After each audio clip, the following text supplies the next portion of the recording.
Good morning, everyone, and thank you for joining us. My name is Stacy Varghese, and I'm the Director of Leadership Annual Giving and Engagement at St. John's University. Today, we have Howie Schwab, 82 SVC, who will give us some insight on money behind sports. Some housekeeping rules before we begin.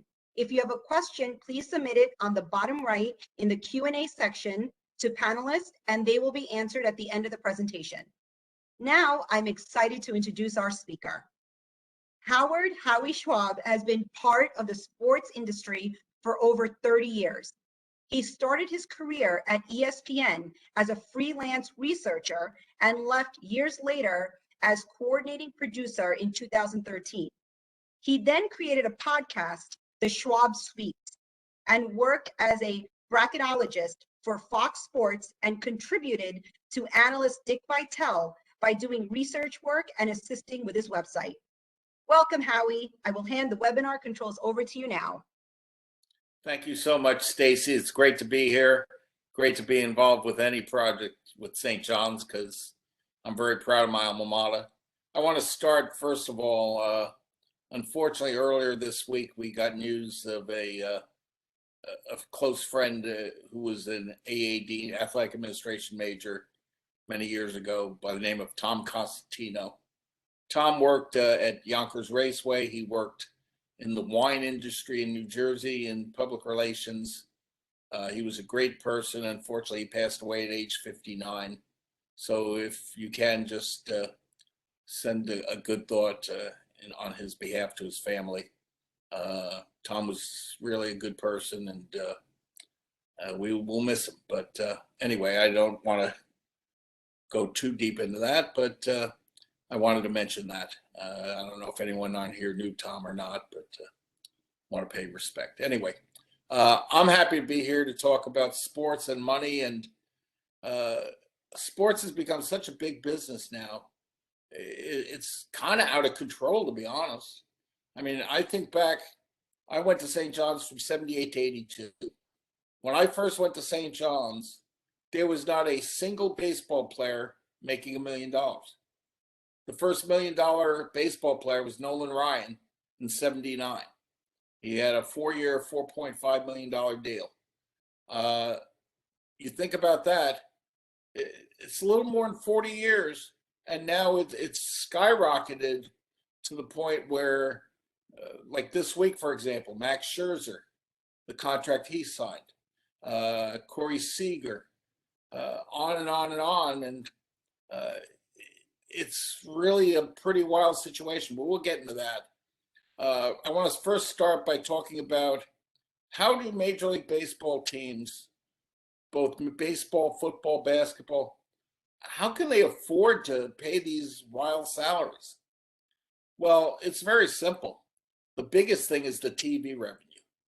The TV revenue has absolutely skyrocketed in all of these sports. Baseball, Fox pays $5.1 billion. ESPN pays $550 million. You talk about the NFL. I mean, the deals are pretty incredible when you think about it. And they have a diverse group paying it between CBS, ESPN, Disney, Amazon. I mean, the money is out of control. You're talking billions of dollars. So that helps pay the salaries. The NBA, currently the TV contract, $24 billion. But now the reports are in 2025, they're trying to get $75 billion for the contract involving Turner, ESPN, or maybe some other groups. I mean, $75 billion? Wow. I mean, to me, the NBA is great in the postseason. It's okay for the regular season. I'm more a college basketball fan myself, being a St. John's guy and loving the Big East and loving the competition. I mean, I'd rather see the Dayton, Kansas end of that game than some NBA games, but some people are into the NBA, the flashiness, etc. And, it's supply and demand. If you can get the money, great, then more power to you. But right now, you have a situation where how do they make money? TV is one way. Another way is the game day experience. You have people buying shirts, buying clothing, buying hats, and the prices of those have gone a little wild too. You have concessions at ballparks. The hot dogs, they're not cheap. The beer, etc. You have parking. You have, on a day-to-day basis, ticket sales itself. I mean, it's not cheap to get great seats at a game. It all adds up, and that helps pay these salaries, and it all helps make these owners very rich. Bottom line is this: when you have a situation where COVID hit, that was tough because both major league and college teams suddenly couldn't have ticket sales. You suddenly couldn't have people coming to games spending the money on concessions or parking or tickets themselves. So now all of a sudden it got a little tough, but now we're getting a little past that, thank God. And sports teams seem to be doing pretty well when you look at it. I am impressed by the fact that owners right now, when you look at the purchase prices for some of these teams, Steve Ballmer, $2 billion to buy the Clippers. I mean, clearly there is a positive in supply and demand for owners buying teams. There's supply and demand when you have different teams able to sell the naming rights to arenas for ridiculous sums of money. But this is what's going on, and this is a reality of things. When I look at the money involved now compared to let's say when I was in college, it's incredible. The salaries are one thing, but just the ticket prices. If you're Joe fan and you want to go to a baseball game and take your son or daughter, a family of four to go to a baseball game now, just the ticket prices alone, it's for a good seat, forget it. It's crazy. And how meaningful is a regular season game when you're playing 162 games? I mean, it's for the experience. You want to see Major League Baseball, you want to see NBA, NFL, etc. It's not easy. I mean, the average person who's having economic problems right now may not have a job right now after COVID, or maybe on unemployment or whatever. To be able to go to a sporting event, it used to be a lot easier. Now it's a lot harder, especially to get good seats. But bottom line, sports are supposed to be fun. And I think they still are.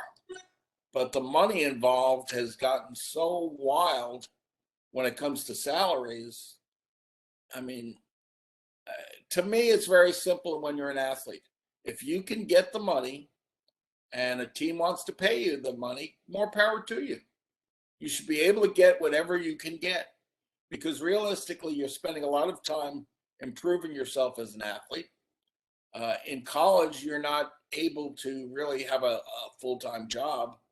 So that's why this latest thing of selling your likeness helps a lot. But when you become a pro athlete, you also risk injury. You risk the possibility that your career could be over in 1 second. And so that's why you need to make as much as you can when you can. But right now, some guys, it's incredible when I think about it. Let me talk about salaries a second, because in my opinion, if you're a superstar and you have a great year and you're a free agent and now all of a sudden your marketability is there, like Marcus Semien, 7-year deal, $175 million. Guy was one of the leading candidates for the AL MVP this year. And again, it's a question of need. And the Texas Rangers are clearly a team that had a need. They won only 60 games last year. They've struggled the last few years. Their attendance is only 26,000 a game in a pretty nice stadium, newer stadium, and now they want to make a splash. So what do? You spend $500 million in salary on Corey Seager, who was a former World Series MVP with the Dodgers, Marcus Semien, who was with Toronto this past year and had a great year, and hired Scott Boras as an agent, so that helped raise the stakes a little bit as well. And now you spent that kind of money. Will it be worth it? I don't know, but they have one of the best infields in baseball. It cost them enough. Salaries are really interesting to talk about too, because NBA, NFL, baseball, even hockey. Now hockey, you're seeing guys. Jack Hughes the other day for the Devils signed a deal worth $8 million a year. You didn't used to see that in the NHL, not even Gretzky. But the money, like I said, has gone wild. I look at the NFL, for example. Let's talk about quarterbacks. You have 5 quarterbacks right now making over $35 million a year on average. Patrick Mahomes at $45 million. Josh Allen of Buffalo now making $43 million. Zach Prescott, $40 million. You have at $39 million, as I scribble my notes, Deshaun Watson of Houston, though right now he's not getting, he's got his own problems. He's got legal problems that have been well discussed. And then at $35 million, you also have Russell Wilson of Seattle. Overall, you have 10 quarterbacks making over $30 million a year. Now, quarterback's the glamour position in sports, in football. But $30 million a year, a lot of money. And there are 10 of them. I mean, it's incredible. When you look at NFL in general, there are 19 players overall making $25 million a year on average. I mean, I don't know. Is that crazy? I understand the risk factor, the injury factor, what you have to go through, but that's a lot of money. But again, more power to them. The NBA, I mentioned how the TV revenues could be going up, and it's pretty wild what's going on there. Steph Curry, who I think right now would be the leading candidate for the MVP, even though I lost to Phoenix the other night, $47+ million a year on average. In 2017, he signed a contract worth over $200 million overall. And he still could get another contract down the line, maybe even more than that. Because if the NBA raises their revenues from the TV deal, let's say they get the $75 billion deal overall. Well, then the salary cap will go way, way up, and it'll be crazy. Right now, you're talking about average salaries being $2 million a year. You're talking about minimum salaries being very high. Same thing with baseball and football. And for the average fan who's having problems paying their bills, they get a little frustrated by seeing some of these numbers. And it seems like it's every day where you see baseball. This week has been crazy with baseball because of the situation which happened yesterday. Major League Baseball owners decide to lock out the players. Now, we're in December, so it doesn't really matter that much. But down the line, if this drags on through April to the start of the baseball season, then it will have a major factor. It will have a major factor on TV. It will have a major factor on fans who want their baseball. It'll have a major factor on players not being able to play. It'll be a major factor on owners who suddenly will be shaking their heads and having fights about all of this. And it'll be a PR nightmare for Major League Baseball, for Commissioner Rob Manfred. But what this has done has also made several free agents go out and say, let me get my money now and not worry about this. So the Seagers and the Simeons and the Robbie Rays and the Max Scherzers signed very lucrative deals.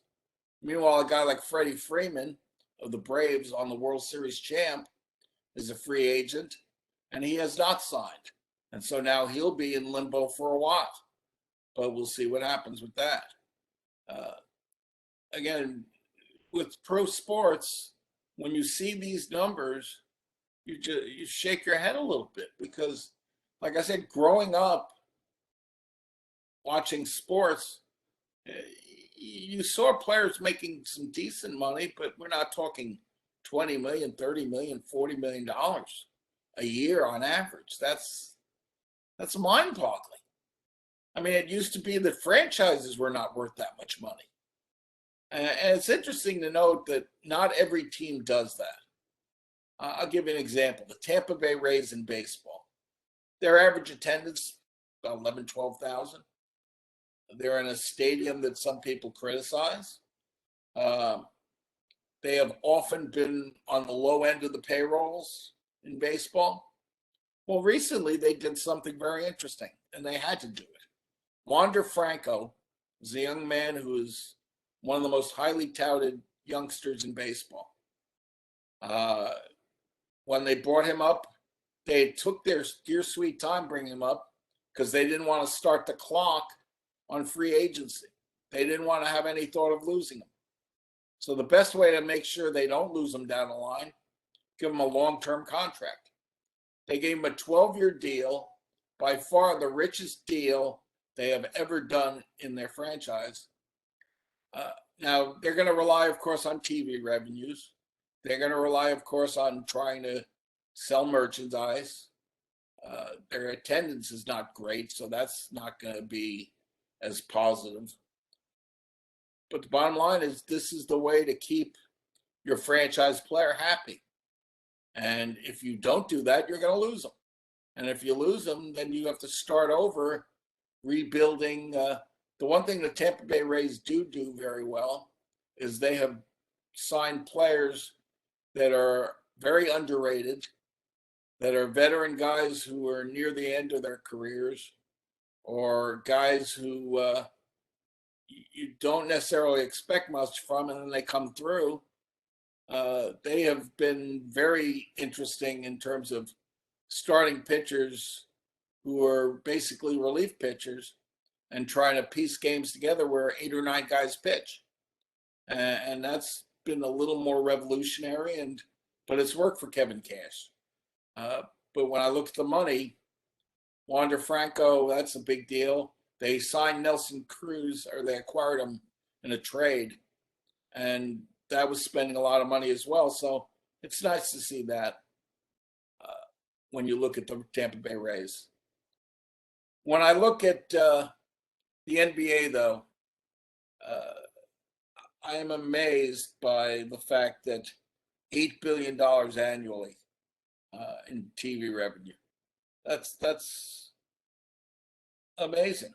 And down the line, it could be a lot bigger. And so teach your kids to become basketball players. Seriously, it's what boggles my mind a little bit is the guys that make $2 million a year and don't play.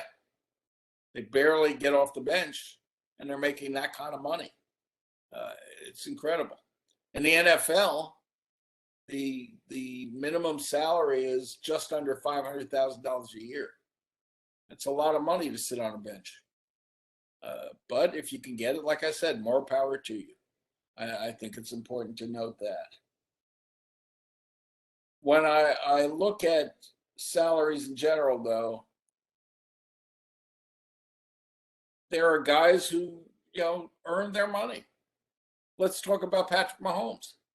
I mean, going to Super Bowls, winning a Super Bowl. He's making a lot of money on TV deals too. He's in commercials. He's doing very well for a young man. But he takes a risk, and every day he can go out there and he can get hurt. So give him credit for making $45 million. A lot of this is timing too. Because when you look at Aaron Rodgers' deal, and he's making over 30, but he's not the top quarterback anymore by far.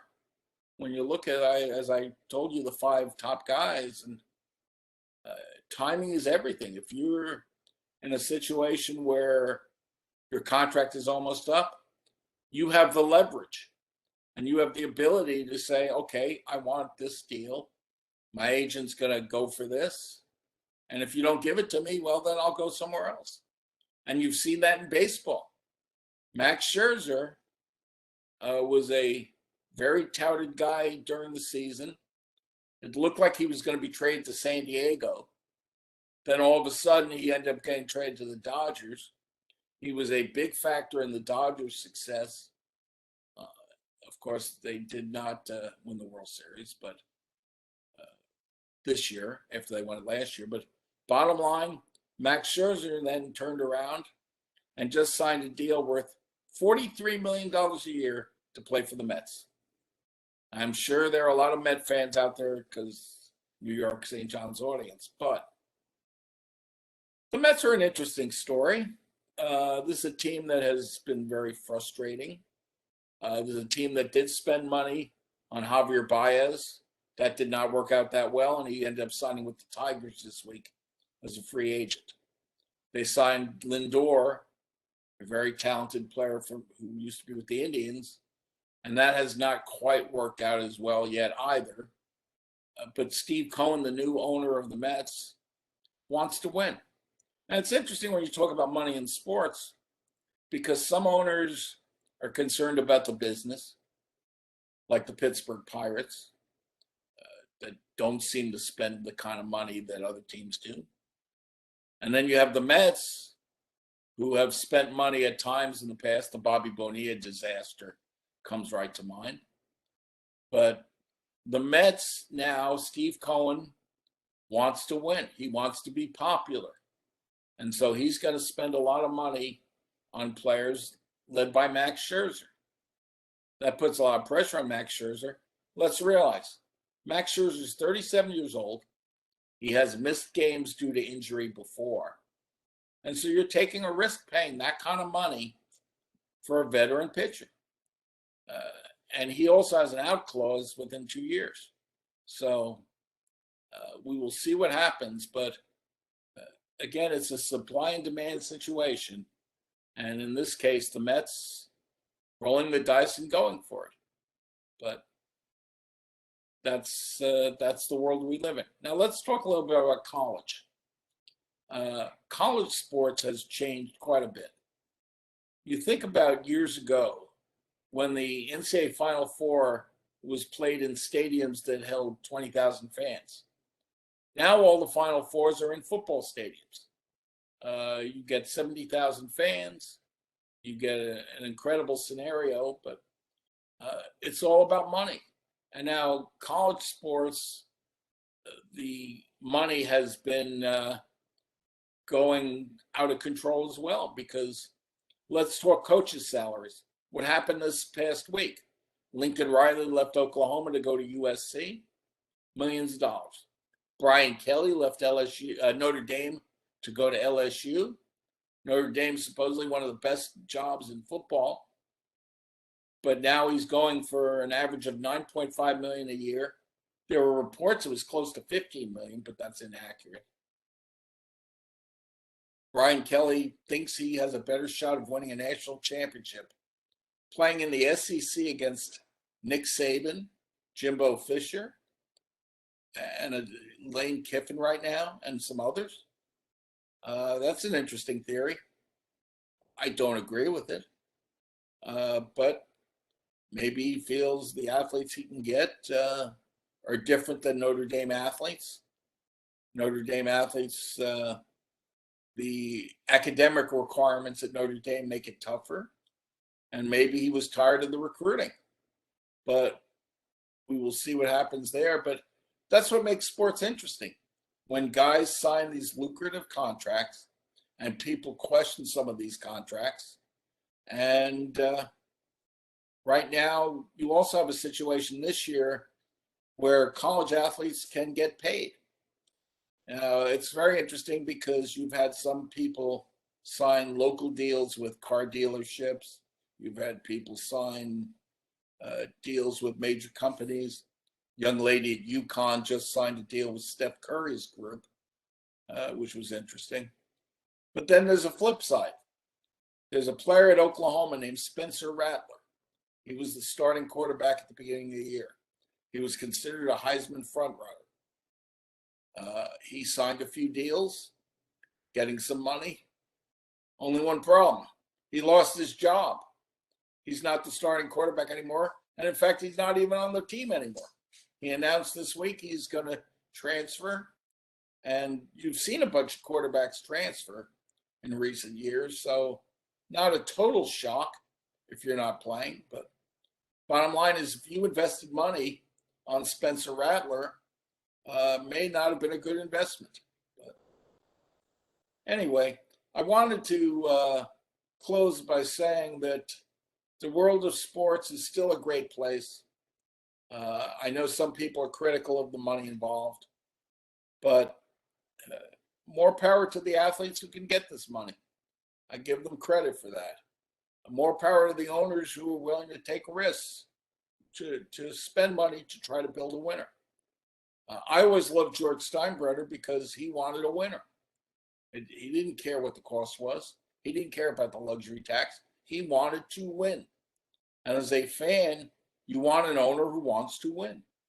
You want an athletic director who wants to win. Mike Craig's a great athletic director at St. John's, by the way. And I think he's done a very good job. I think Mike Anderson, even though the last couple of games have been a struggle, Mike Anderson's a very solid coach. Joe Tartamella with women's basketball, Coach Stone with soccer. Soccer teams had great years. Both made the NCAA tournament. Both did well. And you want a winner. So that's the bottom line. Steve Cohen wants to win with the Mets. And we'll see how that works out. I wanted to spend a little time answering some questions. And Stacy, thank you again for inviting me. I appreciate it. Always love doing things with St. John's. Very proud of my alma mater. And so as far as I'm concerned, let's go some questions. Stacy fired some away. I got one here, Don McClure. Thanks for making the presentation today, Howie. Regarding athlete salaries, how do you think the recent NCAA rule allowing college athletes to get paid might change college sports?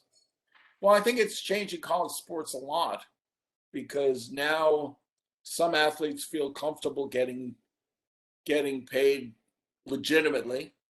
I think, truthfully, there were some college athletes being paid illegitimately before, boosters paying under the table.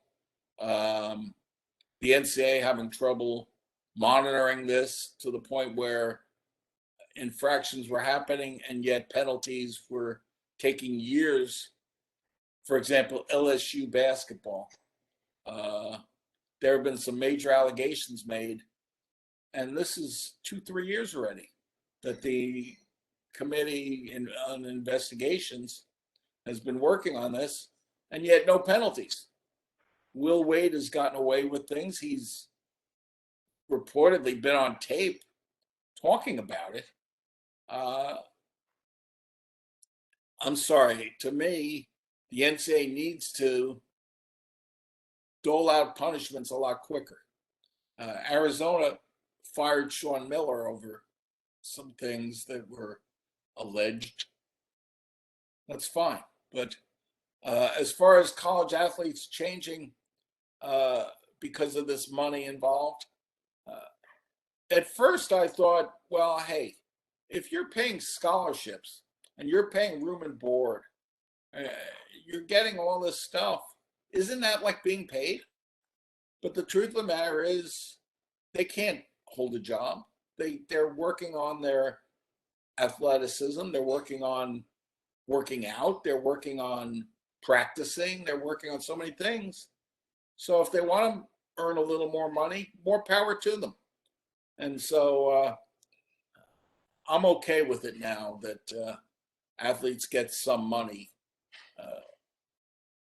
Again, though, the owners, the people paying the money, have to be careful they don't end up with a Spencer Rattler. You never know. Thanks again for the question, Don. Let's go to Mauricio Barrero. In the long run, are the current financial models sustainable? That goes for both professional and college sports.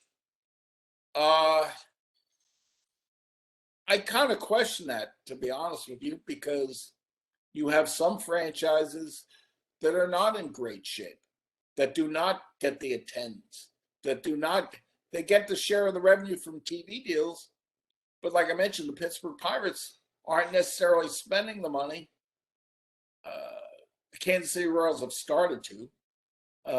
But there are some franchises that just don't worry about winning. And down the line, maybe it will hurt them. And so is this totally sustainable? It's a question.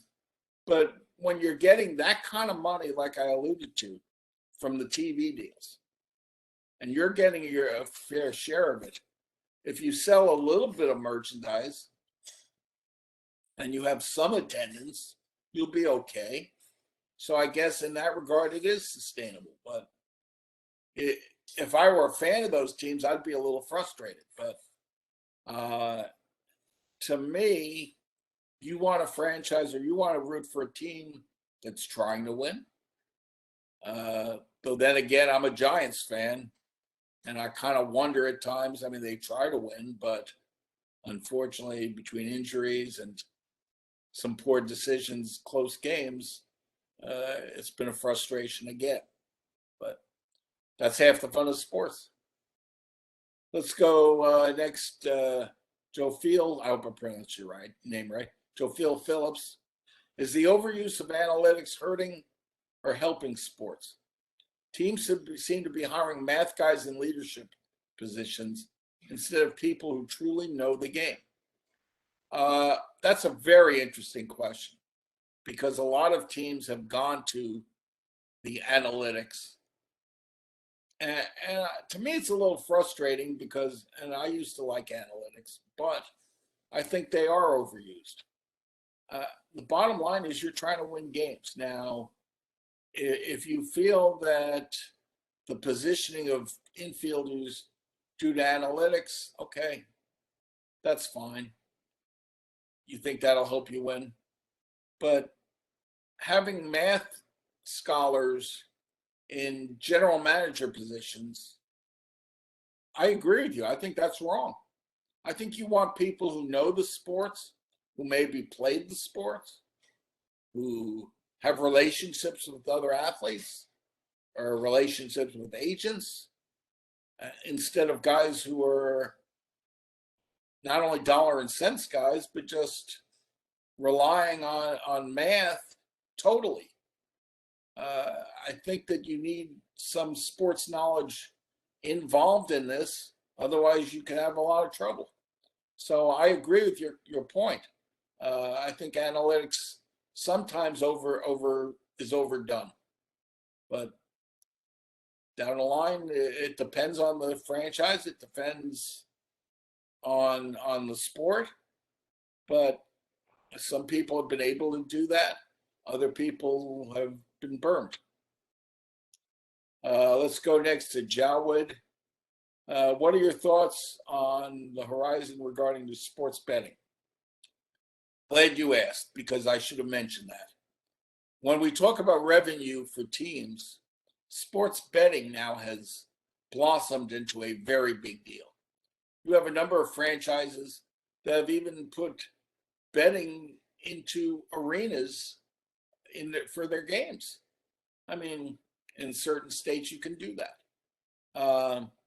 The spread of gambling all across America has been unbelievable.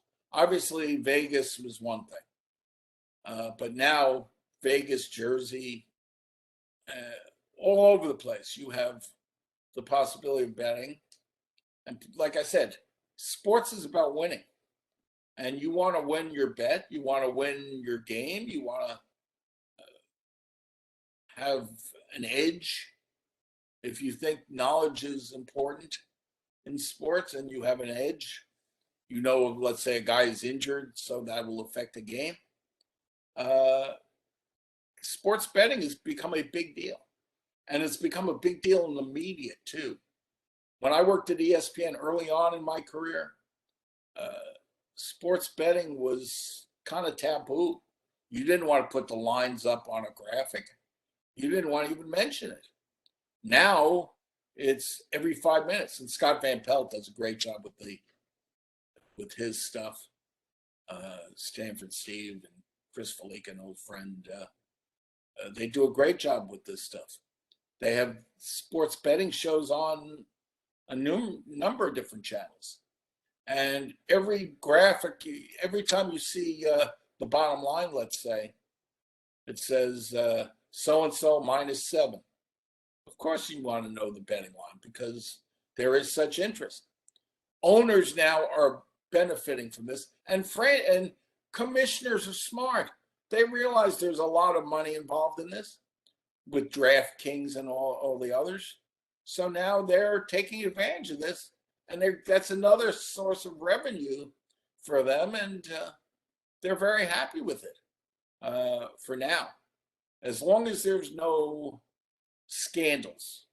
I mean, we've had scandals in college sports where guys bet, I think back to Arizona State, for example, and that's a problem. What you want is integrity in the game. So, and sports, it's interesting. Vegas, they're monitoring it very closely. If a line moves dramatically, they'll question why.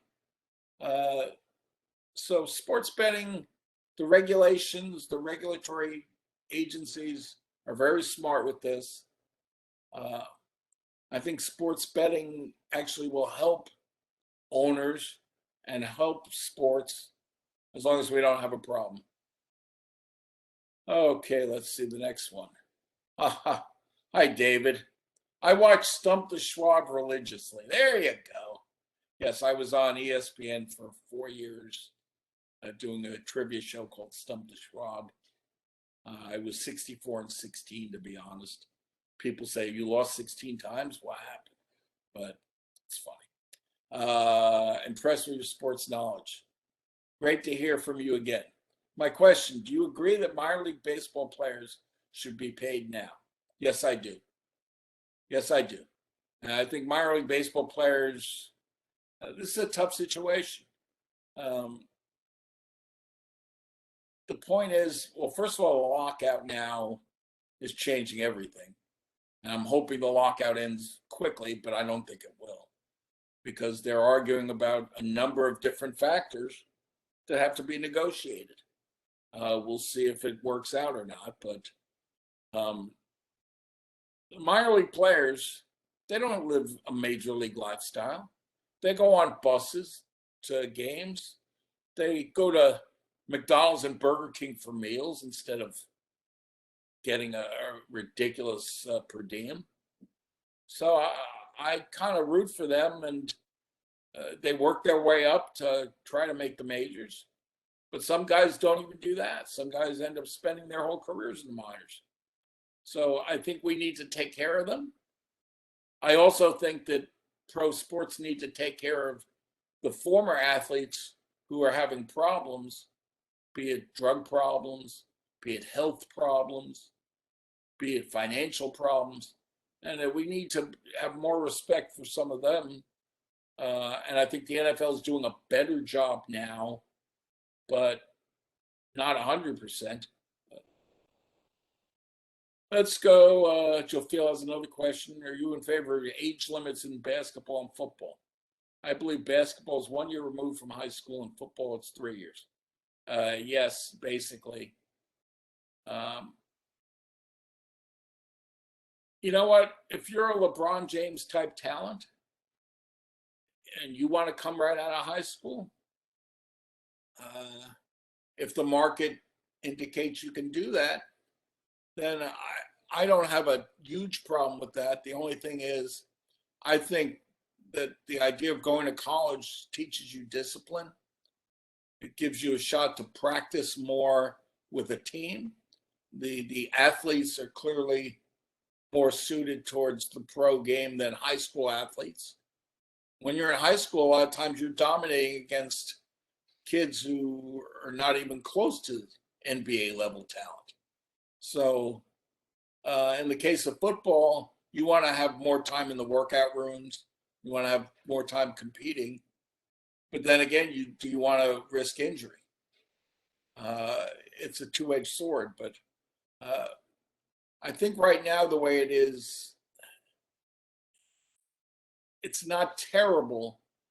But I can understand if you're a high school star who, let's say Chet Holmgren, who went to Gonzaga. I think it's good he's there because he needs to get bigger. He's pretty thin, and there's a question of how strong he is, though he's looked very good so far. I think having the opportunity to work out, having the opportunity to practice in a college scenario is good. But I understand if a kid is a high school star and his family needs money badly, and he wants to go and make money right away, I can understand his point about it too. So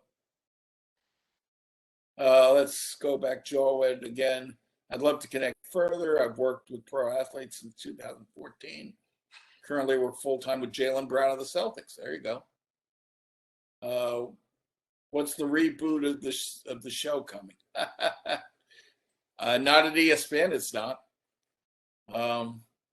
I'll be honest, 8 years ago, ESPN decided to let me go. I had been there 26 years. I had worked very hard every day. I did things for a lot of different people. And unfortunately, they decided that I wouldn't say money was the issue, but the structure of the department, each department had to cut people. And I had one or two people who felt that they could live without me and said goodbye. I moved on to do a few other things. I'm very happy right now living in Florida, not doing that much. I work with Dick Vitale still, and I appreciate him. But I've tried to actually reboot in terms of hosting a sports trivia show. Unfortunately, it has not come to fruition. I'm willing to do it. I've written questions. I've written samples. I've even taped one potential show that it didn't happen, but I would definitely consider doing it again. I think there is a place for sports trivia. I know Chris Myers and Fox tried to do it, and it didn't quite work out, but I think it can work. I think I would have fun doing it because I enjoyed that. But these days, I'm not worried about whether I know the answer to a question. I worry about how my wife and I are doing and whether we're having fun. Life is happiness, and that's the important thing. But let's see, do we have any more? I think I hit just about all of them, no? Yes, Stacey? I think I think you answered all. Well, I love answering questions.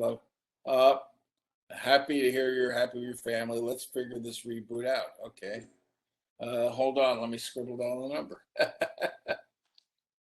You never know. Actually, there was one other athlete I wanted to talk about because I just saw my notes. TJ Watt, Pittsburgh Steelers. 4 years, $112 million. He's making $28 million a year.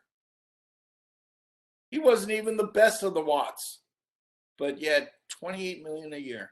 More power to him. He can get it. And I mentioned Zach Prescott before. Do you realize he was a fourth-round draft pick out of Mississippi State? When he was drafted, did a lot of people think he was going to be making $30 million a year? Did a lot of people think he'd be the starting quarterback for the Cowboys? That he'd be a star? Well, it happened. More power to him. Thank you, Howie. I think we're ready to wrap up. Do you have any final thoughts you would like to share? Yes, enjoy every day. Enjoy every day. Sports has given me a good career. given me a good life, and I'm very happy with that. St. John's was a very big part of that because it taught me discipline when I was with the Torch many years ago, when I was involved with the WSGU radio. It taught me a lot. It taught me how to interact with some people. I still to this day have a lot of great friends. Unfortunately, we lost Tom Costino the other day, like I mentioned earlier, but be proud of St. John's also. I think there's a lot to be proud of there. The teachers, the people involved, yourself, Stacy, everybody. It's a positive thing for me. And if anyone ever wants to talk, Stacy can give you my email and be happy to respond. Great, thank you.